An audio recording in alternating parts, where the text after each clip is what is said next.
Hi, I am Sonal and today I'm sharing my no cheese pasta recipe. I have recently been loving this creamy no cheese pasta sauce, so I thought I would share the recipe for anyone who wants to try it. It's easy to make and seriously, I have made it like 3 times in a row.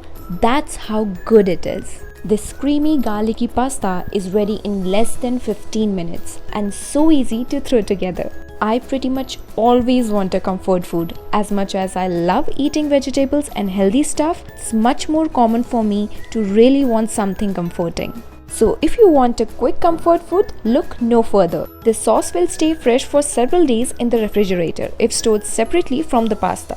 So I really have been loving just having it on hand for days when you don't feel like making a meal from scratch. If you like this video, give this video a thumbs up and subscribe my channel. And if you have any queries for this recipe, share it in the comment section below. Bye bye.